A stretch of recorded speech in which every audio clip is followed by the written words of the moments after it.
Hello everyone, स्वागत है आप सभी का ऑनलाइन स्टडी में।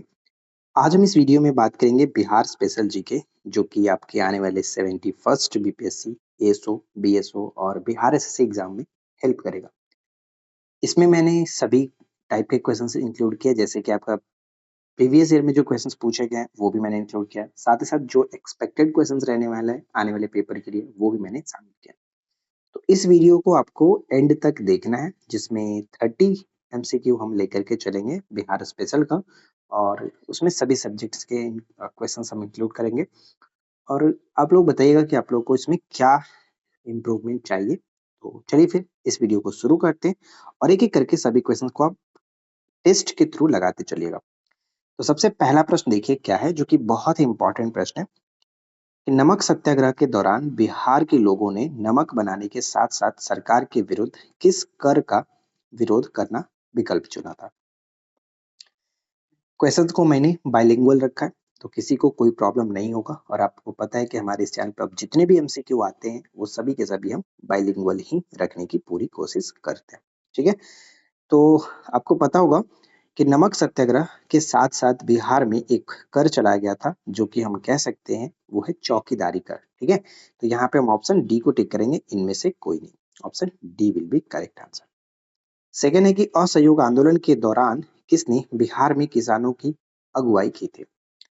तो बताना है आपको, असहयोग आंदोलन के दौरान बिहार में किसानों की अगुवाई किसने की थी। तो उनका नाम है स्वामी विद्यानंद। ऑप्शन बी, स्वामी विद्यानंद को टिक करेंगे।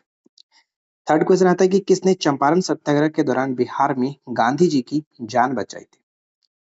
तो चंपारण सत्याग्रह के दौरान बिहार में गांधी जी की जान किसने बचाई थी। तो मैं आपको बता दूं कि ऑप्शन बी होगा, बतक मियां। और आपने देखा होगा था कि ये 70 बीपीएससी में क्वेश्चंस पूछे गए थे। ठीक है, और इसमें क्या है कि बतक मियां जो है वो अंग्रेज नील बगान अधिकारी की रसोईया थे। उन्होंने चंपारण सत्याग्रह के दौरान खाद्य विषक्ता द्वारा गांधी जी की हत्या के प्रयास से उनकी जान को बचाया था। बाद में उन्हें नौकरी से निकाल दिया गया था। तो ये थोड़ा सा याद रखेंगे, बख्त मियां ऑप्शन बी होगा। नेक्स्ट है कि महात्मा गांधी एंड बिहार सम रेमिनेंसेस जो है, इसके लेखक कौन है। इस पुस्तक के लेखक कौन है। इस पुस्तक के लेखक होते हैं डॉक्टर राजेंद्र प्रसाद। ऑप्शन हम ए को टिक करेंगे। और ये पुस्तक लिखा गया था इनके द्वारा 1949 में। ठीक है, 1949 ये याद रखिए। साथ ही साथ राजेंद्र प्रसाद जी की और भी पुस्तकें थी, जैसे हम कह सकते हैं बापू के कदमों में, चंपारण में महात्मा गांधी, और साथ ही साथ कह सकते हैं खादी का अर्थशास्त्र। ठीक है, तो ये कुछ इनकी प्रसिद्ध रचनाएं हैं, तो याद रखिएगा। नेक्स्ट प्रश्न पे आते हैं। अगला प्रश्न ये बनता है कि भारत के निम्नलिखित में से किस राज्य की सीमा बिहार में अधिकतम जिलों से लगती है। तो क्या बनेगा करेक्ट आंसर। सबसे पहले बिहार के मैप में मैंने आपको अच्छे तरीके से बताया है कि जो उत्तर में नेपाल के साथ 7 जिले साझा होते हैं, उसी तरह से उत्तर प्रदेश में यूपी के साथ 8 जिले साझा होते हैं, और दक्षिण में झारखंड के साथ भी 8 जिले, और साइड में यानी पूरब में पश्चिम बंगाल के साथ, वेस्ट बंगाल के साथ टोटल 3 जिले साझा होते हैं। ठीक है, 3 जिले। अब यहाँ पे कह रहा है कि किस राज्य की सीमा बिहार में अधिकतम जिलों से लगती है। तो हम कह सकते हैं कि एक तो उत्तर प्रदेश भी है जहाँ पे 8 जिले साझा होते हैं, और झारखंड में यहाँ पे भी 8 होते हैं। तो ऑप्शन डी होगा उपरोक्त में से एक से अधिक। ठीक है, डी करेक्ट आंसर बन जाता है। अच्छा, आगे बढ़ने से पहले मैं आपको यहाँ पे बता दूं कि अगर आप लोगों को हमारा ये क्वेश्चन अच्छा लगे, वीडियो पसंद आए, तो प्लीज वीडियो को लाइक एंड शेयर जरूर करें। चैनल पे पहली बार है, सब्सक्राइब करके नोटिफिकेशन बेल आइकन को ऑल पे सेट कर दीजिएगा। ठीक है, चलिए आगे बढ़ते हैं। इसके बाद अगला सवाल क्या बनता है, देखिए। नेक्स्ट प्रश्न है कि बिहार में खनिज उत्पादन के संदर्भ में निम्नलिखित कथनों पर विचार कीजिए। तो यहाँ पे 3 पॉइंट्स है, तीनों को पढ़िए और बताइए कि कौन सा कथन सही होगा। पहला पॉइंट कह रहा है कि रोहतास में पाइराइट का सर्वाधिक भंडार है, जो कि बिल्कुल सही है, इसमें कोई दिक्कत नहीं पहला तो मतलब सही है। चूना पत्थर कैमूर, भभुआ, मुंगेर और रोहतास जिलों में पाया जाता है, ये भी सही है। थर्ड है जमुई जिले में सोने के भंडार पाए गए हैं, तो ये भी तीनों के तीनों पॉइंट्स बिल्कुल करेक्ट होगा, तो ऑप्शन डी को यहाँ पे टिक कर सकते हैं, उपरोक्त सभी के सभी सही है। नेक्स्ट है कि बिहार में बहने वाली पवित्र नदी फल्गु निम्नलिखित में से किन नदियों के संगम से बनती है? जो फल्गु नदी है वो किन नदियों के संगम से बनती है? तो मोहाना और लीलाजल नदी, मोहाना और लीलाजल नदी ऑप्शन ए करेक्ट होगा। बिहार के निम्नलिखित जिलों का आरोही दशकीय जनसंख्या वृद्धि जो है वो 2001 से 2011 का अनुसार सही क्रम में क्या होगा? सही क्रम में क्या है? तो सबसे ज्यादा जो वृद्धि दर्शाया है वो किसने दर्शाया है? सबसे ज्यादा वृद्धि दर्शाया गया है मधेपुरा, यहाँ पे किशनगंज और सिवान को टिक कर सकते हैं, यानी करेक्ट आंसर तो ऑप्शन सी होना चाहिए। अब चलिए आगे बढ़ते हैं और नेक्स्ट प्रश्न पे आते हैं। अगला सवाल क्या बनता है, ध्यान से देखिए। नेक्स्ट प्रश्न है कि निम्नलिखित कथन पर विचार करें और सही कथन चुनें। तो गेस करिए क्या हमारा करेक्ट आंसर बनेगा। देखिए, रोमन कैथोलिकों ने प्रथम बार 1713 में पटना में एक गिरजाघर की स्थापना की थी, जो कि बिल्कुल सही है, 1713 याद रखेगा। और सेकंड पॉइंट है कि वर्तमान में इस गिरजाघर को पादरी की हवेली के नाम से जाना जाता है, ये भी करेक्ट है। ठीक है, तो ये याद रखें। और यह जो है बिहार का सबसे पुराना गिरजाघर के रूप में भी जानते हैं। तो तीनों के तीनों कथन बिल्कुल सही है, इस वजह से करेक्ट आंसर हमारा बनेगा option D. D right answer है। नेक्स्ट है कि बिहार के निम्न जिलों में से किस जिले में ही पिडमॉन्ट स्वैम्प मिट्टी पाई जाती है? अभी देखिए पिडमेंट जो है, पिडमॉन्ट स्वैम्प मिट्टी मुख्यतः कह सकते हैं कि तराई क्षेत्रों में पाई जाती है, जो हिमालय की तलहटी से सटे जो इलाके हैं वहां पे स्थित होता है। और खास करके ये हमें पश्चिमी चंपारण जो कि जिला है उसमें देखने को मिलेगा। तो यहाँ पे करेक्ट आंसर ऑप्शन सी को टिक करेंगे। ठीक है, option C will be correct answer. Bihar में तुर्क सत्ता का वास्तविक संस्थापक कौन था? तो बिहार में तुर्क सत्ता का वास्तविक संस्थापक के रूप में हम लोग बख्तियार खिलजी, ऑप्शन बी को टिक करेंगे, बख्तियार खिलजी। बिहार के प्रथम भारतीय गवर्नर कौन थे? बिहार के प्रथम भारतीय गवर्नर कौन थे? तो option A Satyendra Prasad Sinha, Satyendra Prasad Sinha option A. Next है कि संथाल विद्रोह के नेता कौन थे? संथाल विद्रोह 1855, ध्यान रखिएगा 1855-56। और यहाँ पे सिद्धू कान्हू जो है, सिद्धू और कान्हू और चांद भैरव आपको पता ही है, ये जो थे ये लोग इसके प्रमुख नेता थे, ऑप्शन बी होगा। बिहार में चेरो विद्रोह किस वर्ष हुआ था? तो चेरो विद्रोह मुख्य रूप से वर्तमान में जो कि कह सकते हैं झारखंड और बिहार के सीमावर्ती जिले में हुआ था। और यह विद्रोह जो है भूमि कर यानी लगान और ब्रिटिश शासन की दमनकारी नीतियों के खिलाफ था। और ये जो है करीब करीब आपका 1798 से 1800 के बीच हुआ, 1800 में। तो जैसे भी ऑप्शन हो उसके अकॉर्डिंग आप टिक करेंगे, तो सही आंसर सी बन के आता है। बिहार के किस जिले में तिलहर कुंड जो है वो जलप्रपात मिलता है? तिलहर कुंड जलप्रपात, तो करेक्ट आंसर क्या होगा? तिलहर कुंड जलप्रपात वाटरफॉल जो है ये पड़ता है आपका सासाराम के अंतर्गत। ठीक है, सासाराम ऑप्शन हम यहाँ पे तिलहर कुंड, सॉरी तिलहर कुंड, मिस्टेक यहाँ पे, सॉरी मिस्टेक मैंने, तिलहर कुंड यहाँ पे कैमूर होगा, ऑप्शन सी को टिक करेंगे। सासाराम में जैसे कि हम जानते हैं बेसिकली धुआं कुंड हो गया, मांझर कुंड हो गया, ये पड़ता है। तो ये ध्यान रखिए। और नवादा में सबसे इम्पोर्टेंट तो सभी को पता होगा, नवादा का जो सबसे इम्पोर्टेंट है ककोला जलप्रपात। ठीक है, और रोहतास में तो आप जानते ही हैं जो कि सबसे फेमस क्या है, दुर्गावती एक देखने को मिलता है। साथ ही साथ हम एक तुतला भवानी वाटरफॉल वो भी इम्पोर्टेंट है, तो याद रखिएगा। और कैमूर में जैसे कि करकट जो है, करकटगढ़ के नाम से जाना जाता है जलप्रपात, वो भी इम्पोर्टेंट है।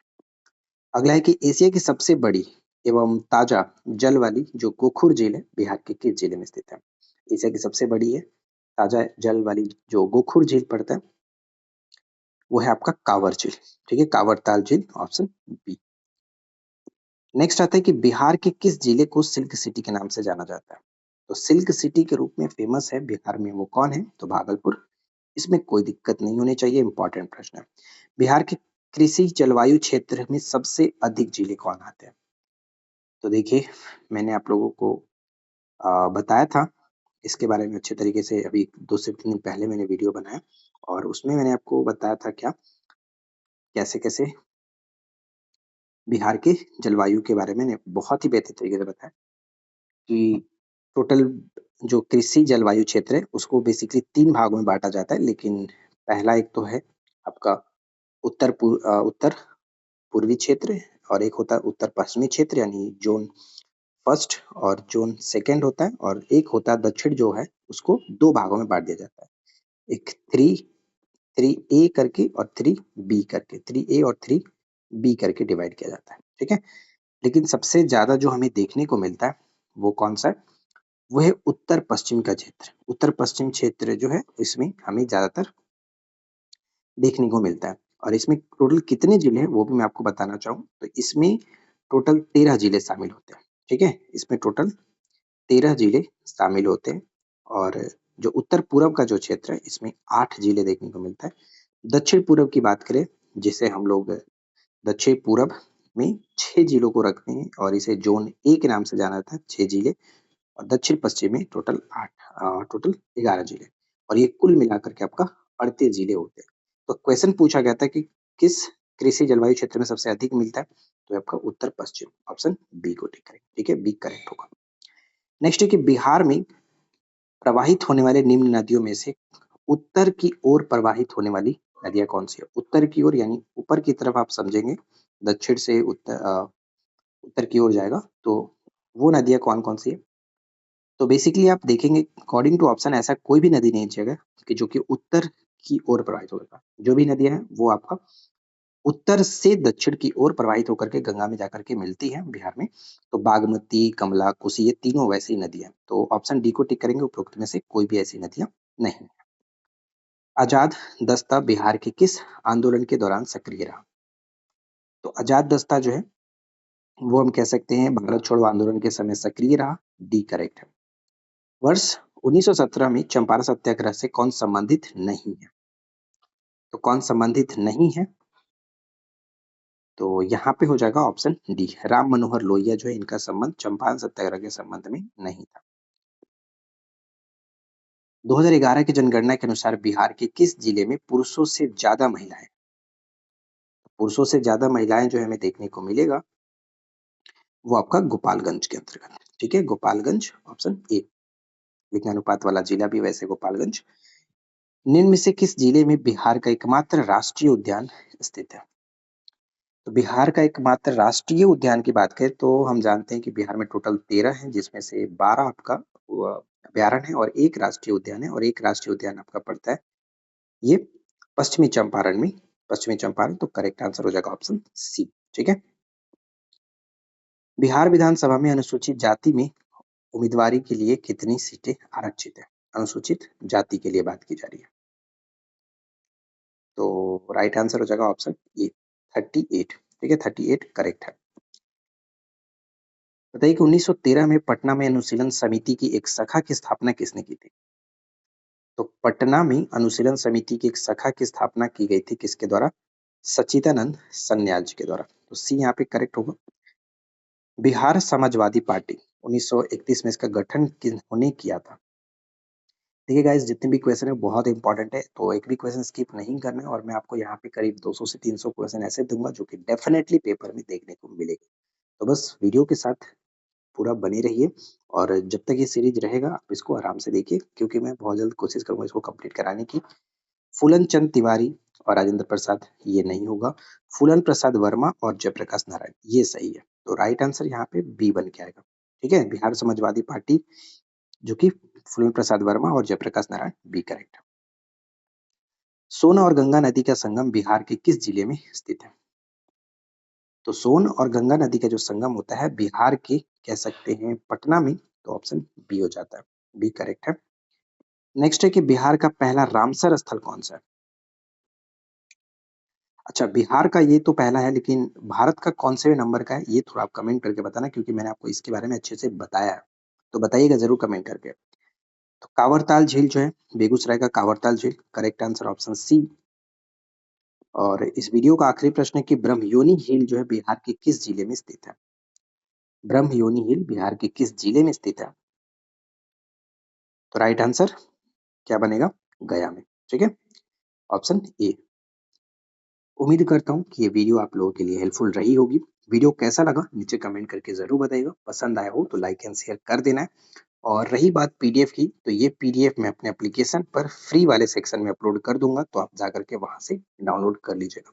फ्री पीडीएफ का एक सेक्शन है, तो वहां से आपको ये चीज मिल जाएगा, जो वहां से डाउनलोड कर लीजिएगा। इस वीडियो में इतना ही फ्रेंड्स, मिलते हैं नेक्स्ट वीडियो में। पसंद आया हो तो लाइक एंड शेयर जरूर कर दीजिएगा। पहली बार है, सब्सक्राइब करके नोटिफिकेशन बेल आइकन को ऑल पे सेट कर लीजिए। चलिए, थैंक्स फॉर वॉचिंग।